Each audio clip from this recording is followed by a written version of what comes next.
Hi guys. Today I'm here with Christopher Bryan, and Right. let him explain what his job is. Thanks, Alaric. Good to be with you. My job is I'm the Archdeacon of Malmesbury, and I support clergy and congregations and churches across the eastern end of the Diocese of Bristol. So that's in Swindon, Chippenham, Malmesbury, and Kingswood and South Gloss. Yep. So today I'm just going to be interviewing Christopher, just asking him some questions, mostly sort of job related, Bible related, and testimony and stuff. Maybe some other odd questions in there. Who knows? Let's begin. So firstly, when did you start following Christ? Well, I grew up in a Christian family, and I think I've always had a faith, always believed in God, always tried to follow Jesus. I think my faith really came alive when I went up to university and I got involved in a church there, and it was kind of like all the jigsaw pieces fitted together. I don't know, you ever done jigsaws when you kind of start off with the frame around the edge, and up until that point it was like my faith was bits and pieces, and going to university, going to a church there made the whole story of the Bible fit into place. But it was also there that I realised a very important thing for me, that God loved us because he loves us. And he loves us because of Jesus and what Jesus has done for us. And we don't have to kind of prove ourselves to God. And that was a huge step forward for me in my faith. So I think you could say, yes, I've been a Christian all my life at one level, but there was a massive step forward when I was at university. So did you go to like a Christian university?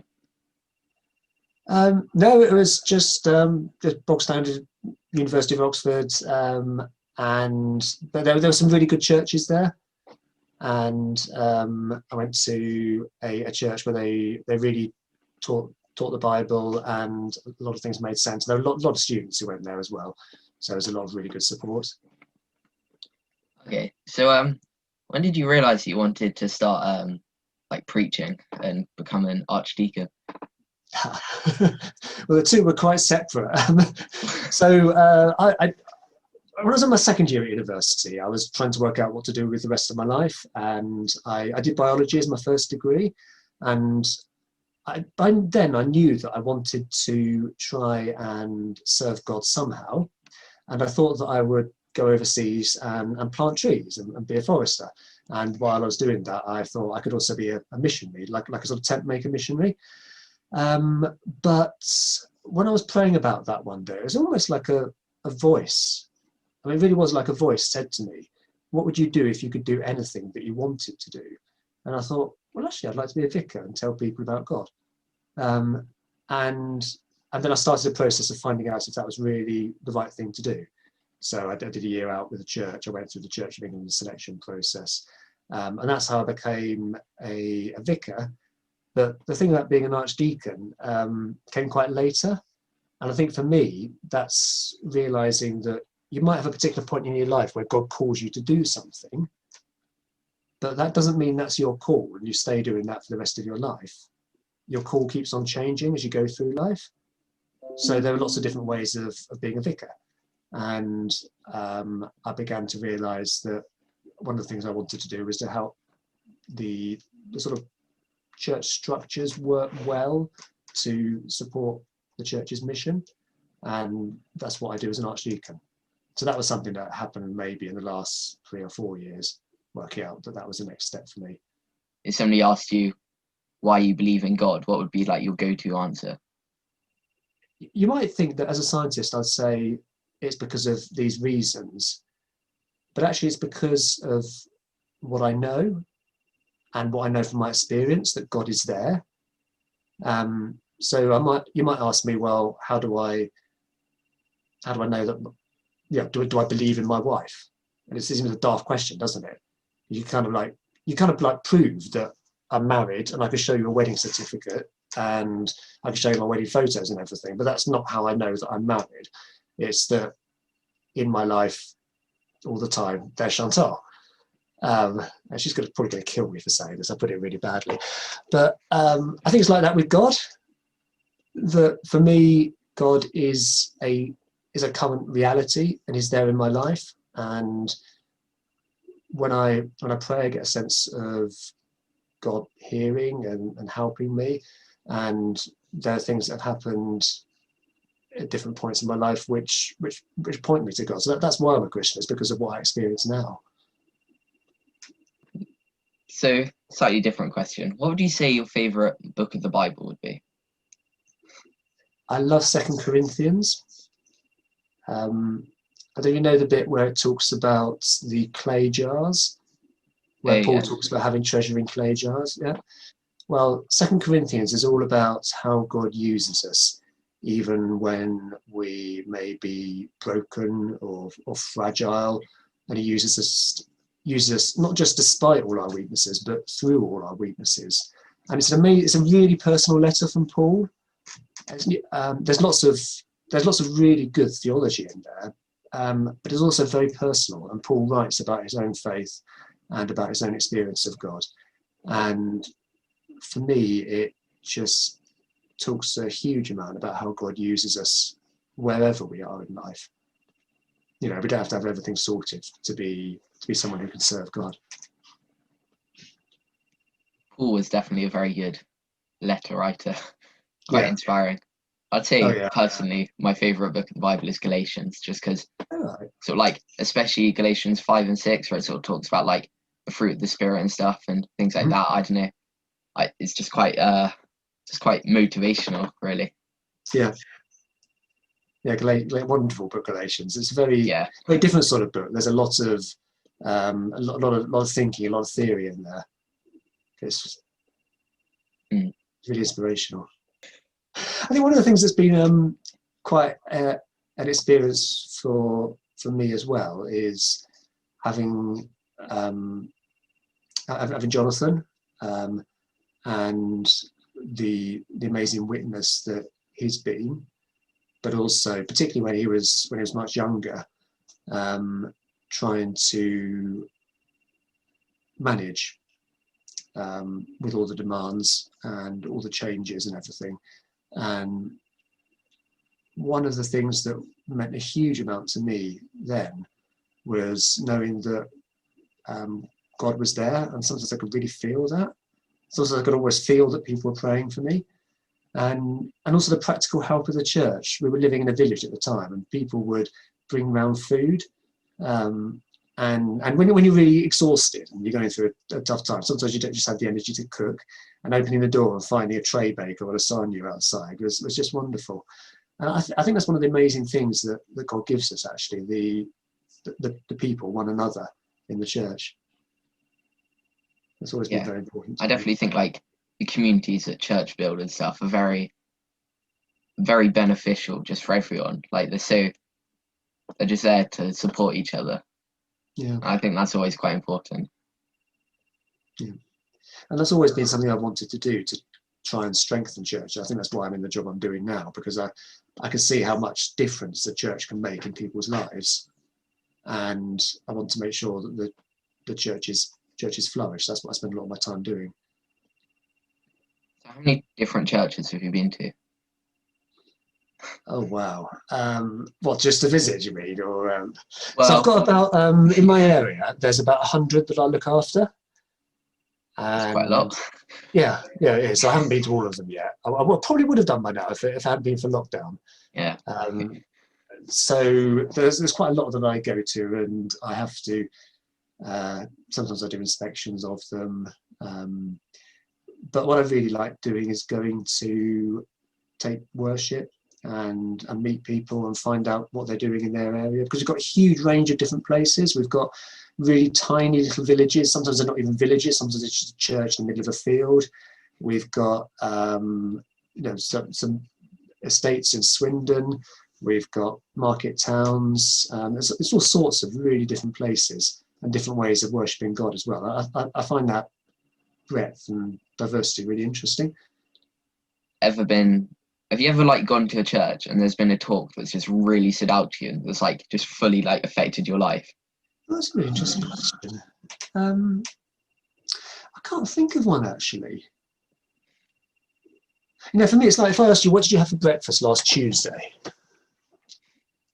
Would you know? Probably cereal. Probably cereal, yeah. Yeah. I could tell you what I had at breakfast last Tuesday, because I always have the same thing. But I think of of talks as being a bit like breakfast, that you have it each day and it sets you up for the day. You don't necessarily remember it a week or so down the line, but it keeps you going. And for me, all the talks that I've had, they've all helped my thinking and they've all developed my faith. But I couldn't sort of remember a particular one and say, yeah, that was really a talk that made a huge difference to me. So when I Maybe asked it's it, I been was to the thinking wrong sort like, of places. I mean, can you think of anything? Can you think of a talk that's made a huge difference? when I asked Yeah. it, I was thinking like, oh yeah, I could probably think of one if he asked me. But I was like, I see what you mean. They sort of blend, and I guess sort of like builds up foundations more than like you don't remember each individual brick, for example, but you do know you can just see the final product. One really weird experience I had actually when I first started preaching, I could remember going through Mark's Gospel. And when I was reading Mark's Gospel, I could remember some of the things that my vicar had said when maybe 20 years ago. And they'd obviously been buried somewhere back in the back of my mind, and they were just coming out. So that sort of gives me hope that the things I say when I'm preaching will land, but they might be buried very deep. As an archdeacon, you can do like weddings and stuff, can't you? Yeah, I'm allowed to, but I don't end up doing very many of them. It's a strange thing about this job that I don't end up doing much in the way of weddings or funerals. It's very different from being a vicar in a parish. It's much more, it's things like appointing vicars to jobs. It's organising where the diocese puts its money. There's that sort of thing. It's more of a structural management level, but I do occasionally get allowed out. So like before you're an archdeacon, how many did you ever like conduct a wedding? And then this is what I always wonder. You know the bit where you're like, does anyone know any reason in law why these people cannot be wed? Have you ever had somebody say no? Or Never ever had had anybody somebody say say they no. have a reason? No, Okay. but I did once have an owl in the wedding. The owl was supposed to carry the rings to the bride and the groom, and it had been trained specially that it would fly down the church and it would land on the groom's arm, and then he would put the rings on. But the owl got scared and wouldn't do it, and we had to try and coax this owl to come down. It's a barn owl, and eventually the owl did fly down, but it flew straight past my head, like about that close, and then flew up into the front of the church, and it found a rafter to sit in. I think it must have thought it was a barn, and it just stayed there for the rest of the service. And I took a photo of it, and the photo actually went viral. And I got interviewed by Radio 5 and all kinds of places. And there was photos in the Times and everything of my really grainy, very bad photo on an early mobile phone of this owl stuck up in the rafters. Never heard that story before. Well, there's weird things happen. I had a dog carrying the rings once, but that did turn out all right. I can't imagine that would fly up into the rafters. Would you say that like whenever you're feeling sort of like in a mood where you're sort of lacking a bit of motivation or something, do you ever have any like go-to verses or anything in the Bible, or any like go-to chapters or anything? When I feel like that, my response tends to be to pray rather than to go back to a Bible verse. So I'd always try and pray about it and think, well, why is it I'm lacking motivation? And sometimes that's physical reasons, like sometimes, well, actually, I stayed up too late last night, or I'm just tired, or something like that. And sometimes just going for a walk or getting a bit more sleep will sort out the problem. But sometimes it's about something in particular that's happening during the day. So I'll always try and ask God to show me what the issue is, and then pray about that. And that often helps. I think ever since I've been small, that there is that Bible verse about "Come unto me, all you that are heavy laden, and I will refresh you." That's one that I remember too. You got any particular favourite Bible verses? Well, I have to find like So I've got like a study Bible. Uh-huh. Like in the back, I sort of got like a list of. I keep like a list of verses and stuff that I sort of like to flick through. Yeah. But normally my go-to one, that, like if I can't remember any of those, normally Hebrews 11 is always quite motivating. You sort Oh, of, Heroes of the Faith. yeah, always talk Yes. about like all the faith and stuff, and then oh, Yeah. that normally like sort of boosts my confidence, and sort of like, oh yeah, I probably That's need one to of my have God favourite about hymns, this. actually. One of my favourite hymns is about that. That's For All the Saints, which is very, very old hymn, kind of very Victorian. But it's wonderful because it's got this vision of all the people who've gone before us, all those we've loved and known in the faith, and it's got that picture that you have in Hebrews, where it's kind of like there's everybody in a big stadium, and they're watching us running the race, and we're kind of plodding our way around the track, and they're cheering us on.